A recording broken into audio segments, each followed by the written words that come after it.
Assalamualaikum warahmatullahi wabarakatuh. Waalaikumsalam warahmatullahi wabarakatuh. Selamat sore adik-adik. Selamat sore. Di sini tahu nggak kakak mau ngapain? Kakak di sini akan membacakan sebuah dongeng. Siapa yang belum pernah mendengarkan dongeng? Sudah pernah? Kakak di sini akan menceritakan dongeng tentang kancil mengalahkan raksasa. Tak bacakan sekarang ya.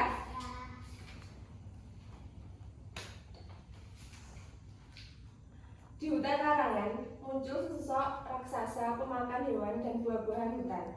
Raksasa ini ganas, selalu lapar, hingga membuat semua hewan di hutan ketakutan. Mereka lalu berunding untuk melawan raksasa.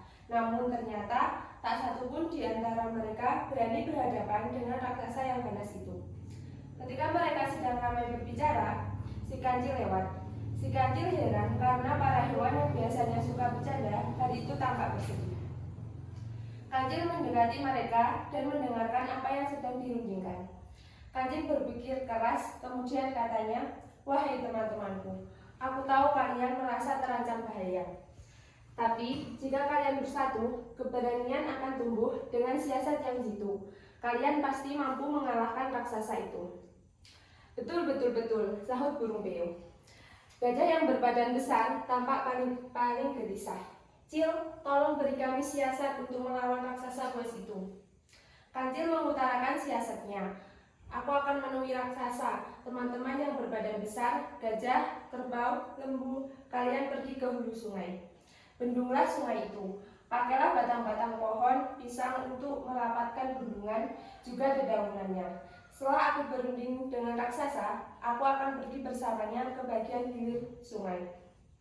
"Hai Beo, awasi aku terus dari udara," kata Kancil. "Aku akan menggaruk-garuk kepalaku sebagai isyarat. Nanti kalau aku beri isyarat itu, kau terbang ke tempat gajah dan kawan-kawan di hulu. Katakan pada mereka agar bendungan dibuka. Akan ada banjir, air bah itu akan turun melanda bagian hilir. Aku dan raksasa pasti akan melihatnya." Demikianlah siasat Kancil. Para hewan yang bertubuh besar segera membendung sungai. Dengan kerjasama yang baik, sebentar saja bendungan itu telah selesai. Kancil menemui raksasa. "Wahai tuanku, raksasa yang gagah perkasa." Raksasa agak terkejut. "Hai Kancil, berani benar engkau mendekatiku. Untung perutku masih penuh." "Tenanglah tuanku, aku datang kemari karena ingin mengangkat tuanku menjadi raja penguasa di hutan ini. Akan melayani keperluan tuan sehari-hari. Tuan tidak cukup hanya memakan daging dan buah-buahan saja. Ikan air tawar yang banyak terdapat di sungai adalah makanan yang banyak mengandung gizi. Kita bisa memasang jaring atau mengairnya." Kancil lalu mengajak raksasa berjalan ke tepian sungai. Mereka bertengger sebatang pohon yang sangat besar dan rimbun daunnya, serta panjang sulur-sulurnya, sambil mengawasi ikan-ikan di sungai. Tak lama kemudian, Kancil memberi isyarat, maka banjirlah sungai itu. Setelah air bah reda, si Kancil meloncat ke bawah. Si raksasa mengikuti. "Lihatlah, tuan raksasa, banyak ikan besar yang tersangkut di semak-semak. Kita tinggal memunguti mereka. Ayo kita pesta ikan bakar," sahut si raksasa. Kancil dan raksasa memunguti ikan-ikan yang terdampar itu. Raksasa kegirangan karena hari itu ia pesta ikan panggang. Kancil kemudian minta diri raksasa, mereka senang mendapatkan teman-teman yang menyenangkan. "Silakan sahabatku, kapan-kapan datanglah kemari lagi. Aku akan sediakan buah-buahan segar untukmu." Setelah meninggalkan raksasa, si Kancil lalu menjumpai kawan-kawannya di tengah hutan itu. "Cil, payah kamu. Kami yang bersusah payah membendung sungai, kamu yang enak-enakan berpesta pora ikan panggang dengan raksasa.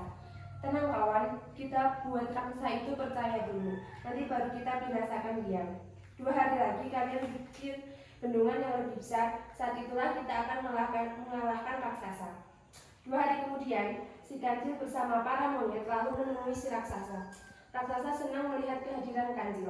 Kancil yang sudah dipercaya itu lalu berkata, "Perlu tuan ketahui, saya mendengar kabar dari langit bahwa bumi termasuk seisi hutan ini akan dilanda banjir bandang. Kita harus segera menyelamatkan diri, kita naik ke atas pohon saja." Si Kancil dan raksasa memanjat pohon besar yang bersulur-sulur itu. Kita akan lebih aman lagi kalau kita ikat tubuh kita dengan sulur-sulur ini, agar tidak terlempar ke dalam sungai. Raksasa itu mengikuti tingkah si kancil. Gerimis mulai jatuh. Para monyet itu membantu mengikat tubuh raksasa dengan kuat sekali. Raksasa sangat percaya pada kancil, maka ia menurut saja apa yang diperintahkan kancil dan diperbuat oleh para monyet. Aiba segera datang dengan suara gemuruh. Sementara itu, monyet-monyet itu terus saja melilitkan rotan ke tubuh si kancil dan raksasa. Ikatan pada kancil tidak begitu kuat. Tidak usah khawatir tuanku, kata si kancil. Kita aman di atas pohon ini. Aiba tidak akan mencapai tempat kita ini. Si raksasa rupanya merasa aman. Tubuhnya terayun-ayun di atas pohon besar. Ketika senja tiba, si raksasa tampak tertidur pulas.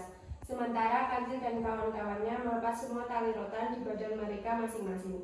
Perlahan-lahan mereka turun dari atas pohon besar itu, kemudian menghilang cepat kilat ke dalam hutan. Hari telah berganti malam. Raksasa tetap terikat di atas pohon. Dari kejauhan terlihat gergasi itu berusaha melepaskan diri dari lilitan sulur dan rotan yang mengikat tubuhnya. Tapi percuma saja, ikatan itu sangat kuat. Akhirnya si raksasa mati di atas pohon. Semua binatang merasa senang karena terbebas dari ancaman maut raksasa. Kancil memang bertubuh kecil, tapi akalnya betul-betul hebat dan luar biasa. Sekian dongeng yang bisa saya sampaikan. Kurang lebihnya mohon maaf. Wassalamualaikum warahmatullahi wabarakatuh. Waalaikumsalam warahmatullahi wabarakatuh.